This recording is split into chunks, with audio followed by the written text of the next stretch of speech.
बिस्मिल्लाहिर्रहमानिर्रहीम। अस्सलाम वालेकुम स्टूडेंट्स। आज का हमारा आर्टिकल है three phase AC supply. Three phase AC supply क्या होती है इसको हम डिस्कस करेंगे, फिर इसके एडवांटेज भी देखेंगे। एक्चुअली एडवांटेज का मतलब ये होगा कि हमें थ्री फेज़ एसी सप्लाई की ज़रूरत क्यों पेश आई, तो उसको हम एडवांटेज के अंदर देखेंगे कि हमें इसकी ज़रूरत क्यों पेश आई। Three phase AC supply study करने से पहले हम सिंगल फेज़ एसी सप्लाई को देखते हैं। सिंगल फेज़ एसी सप्लाई जो है इसको चैप्टर नंबर 15 के अंदर एसी जनरेटर का एक्चुअली ये आर्टिकल था जिसको हमने स्टडी किया था कि एक हमारे पास सिंगल कोयल होती थी जिसके साथ पेयर ऑफ स्लिप रिंग्स होते थे। जब मैग्नेटिक फील्ड के अंदर वो स्लिप रिंग्स जो अटैच हैं कोयल्स के साथ, वो कोयल जब रोटेट करती थी तो उसकी वजह से वहाँ पर अल्टरनेटिंग वोल्टेज जनरेट होता था। एसी जनरेटर को ही हम सिंगल फेज़ एसी जनरेटर का नाम ही देते हैं।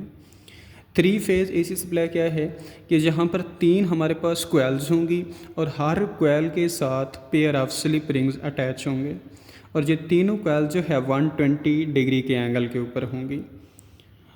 तो थ्री फेजेस के अंदर अगर हम देखें तो क्योंकि तीन कोयल्स हैं हमारे पास और हर कोयल के साथ एक स्लिप रिंग का पेयर अटैच है, तो तीनों कोयल मैग्नेटिक फील्ड के अंदर जब रोटेट करती हैं तो तीनों कोयल्स के अंदर वोल्टेज जनरेट होगा और जो वोल्टेज जनरेट होगा तो उन वोल्टेज के दरमियान जो फेज़ डिफरेंस होगा वो 120 वोल्ट होगा।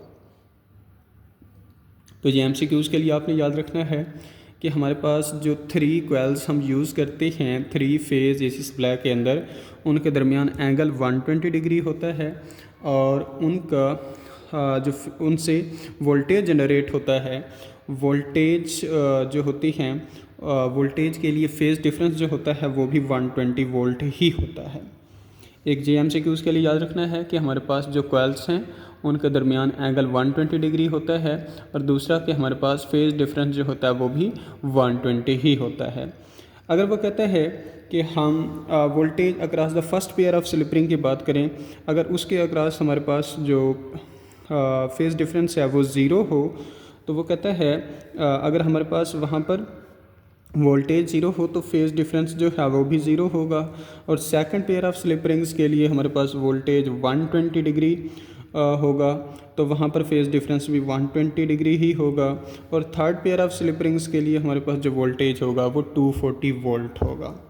तो इस ग्राफ के अंदर अगर हम देखें तो ये तीन ग्राफ्स फ़ेज़ 1, फ़ेज़ 2, फ़ेज़ 3 के लिए हमने तीन ग्राफ ड्रा किए हैं।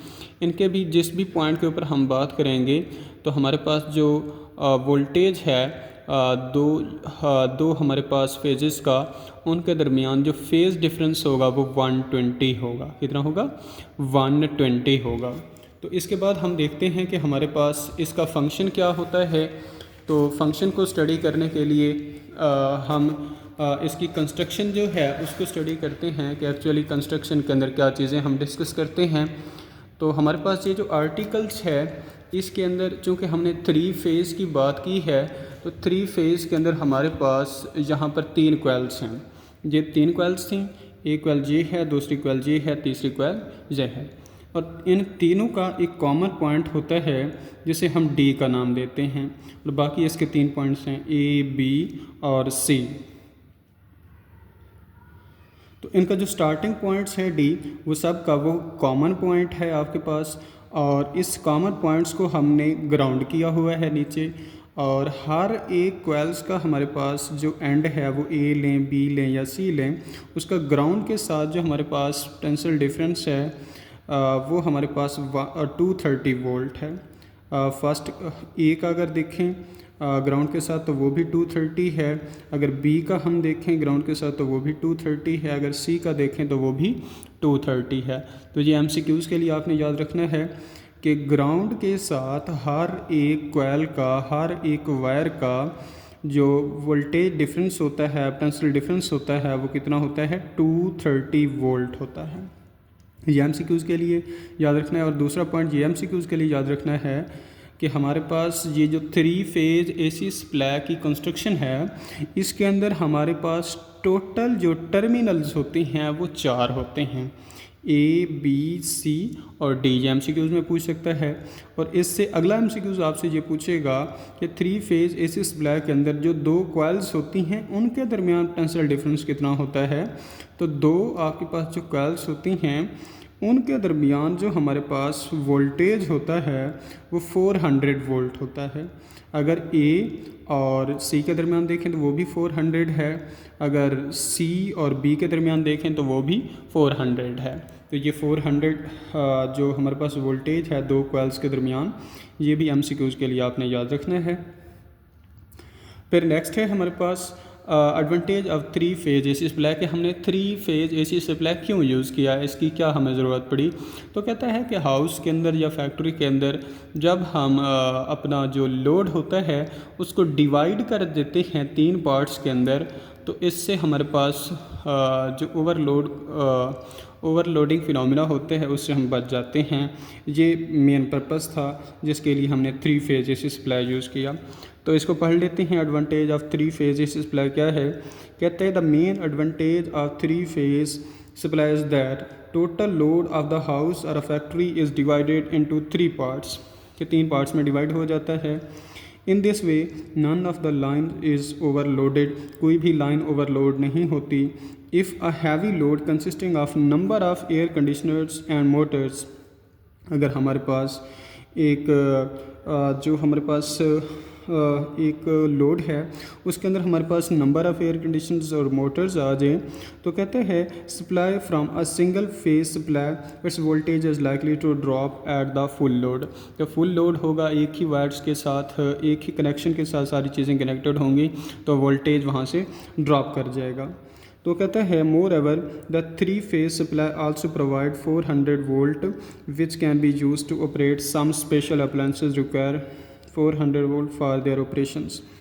तो कहते हैं कि हमारे पास जब हम 3 फेज AC सप्लाई यूज़ कर रहे होते हैं कि अगर कोई अप्लायंस हमारी 400 वोल्ट के ऊपर चलती है तो उसको 400 वोल्ट मिल रहा होता है। इस वजह से हम क्या करते हैं 3 फेज AC सप्लाई को यूज़ करते हैं, जस्ट कि हमारा जो वोल्टेज है वो अप्लायंस को पूरा वोल्टेज प्रोवाइड हो, पूरा वोल्टेज मिले और जिससे हमारे पास ओवरलोड का जो फिनोमिना है उससे हम बच जाएं। नेक्स्ट आर्टिकल है हमारे पास प्रिंसिपल ऑफ मेटल डिटेक्टर्स। तो प्रिंसिपल ऑफ मेटल डिटेक्टर्स क्या है। एक्चुअली यहाँ पर हमारे पास प्रिंसिपल ऑफ मेटल डिटेक्टर्स, ये मेटल डिटेक्टर जो होते हैं स्पेशली सिक्योरिटी पर्पज़ के लिए यूज़ किए जाते हैं।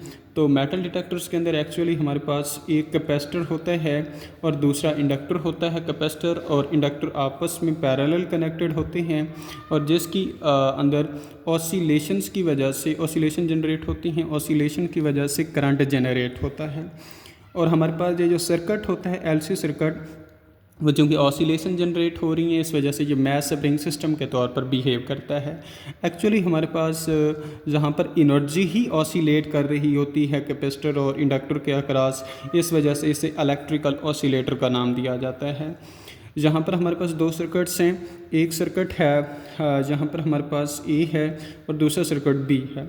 इसके अंदर भी हमारे पास इंडक्टर और कैपेसिटर लगे हैं, इसके अंदर भी इंडक्टर और कैपेसिटर लगे हुए हैं।